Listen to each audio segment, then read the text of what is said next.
दोस्तों 1888 में Karl Benz ने दुनिया की पहली कार बनाई, पर कार्ल बेंज को बिलीव नहीं था कि ये कार रोड पर चल पाएगी। वहीं दूसरी तरफ कार्ल बेंज की वाइफ बर्था बेंज को पूरा भरोसा था कि कार रोड पर चलेगी।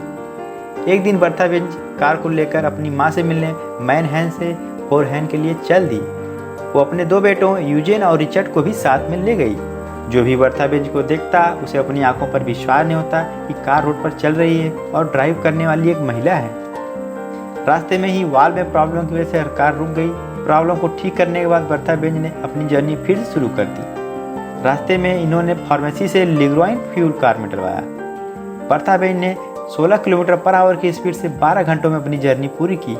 यह जर्नी 100 किलोमीटर की थी, जो कि उस टाइम की सबसे लंबी जर्नी थी और दुनिया में सबसे पहले इन्हीं को ड्राइविंग लाइसेंस दिया गया।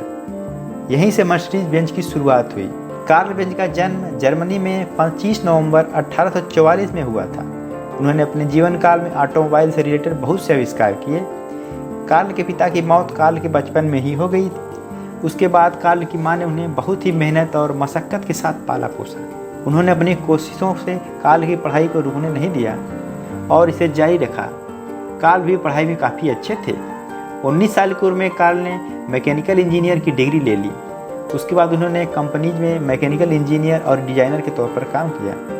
कार्ल बेंज को अपनी वाइफ का बहुत सपोर्ट था। उन्होंने अपनी मैरिज में मिले दहेज के पैसे से एक कंपनी शुरू की। कार्ल बेंज ने 31 दिसंबर 1878 को पेट्रोल से चलने वाली 2 स्ट्रोक इंजन का आविष्कार किया और 1879 को इसके लिए पेटेंट हासिल कर लिया। कार्ल बेंज की कंपनी संकट के दौर से गुजर रही थी, इसलिए इसको चलाने के लिए उन्होंने बैंक से लोन लेने की कोशिश की, लेकिन उनकी हाई प्रोडक्शन कॉस्ट को देखते हुए बैंक ने उन्हें लोन देने से मना कर दिया और कहा कि अगर आप इसे जॉइंट स्टॉक कंपनी बना सकते हैं तो ही बैंक आपको लोन देगा। बैंक से लोन हासिल करने के लिए बेंज ने अपनी कंपनी को जॉइंट स्टॉक कंपनी में कन्वर्ट कर दिया, जिसमें उनके पास सिर्फ 5% शेयर ही रह गया।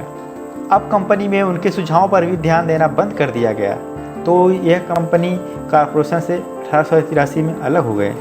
बेंज ने अपने अथक प्रयासों से 1885 में एक ट्राईसाइकिल को इंजन से चलने वाला ऑटोमोबाइल में कन्वर्ट कर दिया।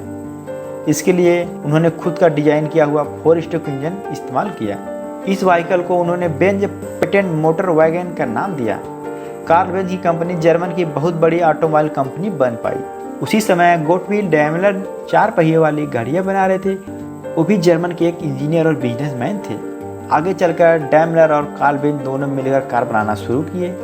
जर्मनी के एक बिजनेसमैन जेलीनेक ने दोनों इंजीनियर को एडवांस हाई स्पीड कार बनाने का ऑर्डर दिया और कहा, मैं 35 पीस खुद खरीदूंगा कार का, और कार का नाम अपनी बेटी मर्सिडीज के नाम पर रखने को कहा। यहीं से मर्सिडीज बेंज पड़ गया। वादे के अनुसार जेलीनेक ने 35 कार खरीदी और तभी इनकी कारें काफ़ी फेमस हो गईं। दोबारा जेलीनेक ने 35 कार और खरीदी। डैमलर कार का नाम डैमलर बेंज रखना चाहते थे, लेकिन मर्सिडीज बेंज नाम की कारें फेमस होने की वजह से नहीं रखे। मर्सिडीज बेंज कार का लोगो पानी, थल और वायु को दर्शाता है।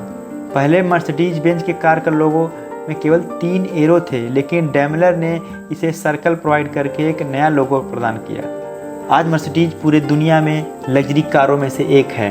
हम आशा करते हैं आपको ये टॉपिक पसंद आया होगा।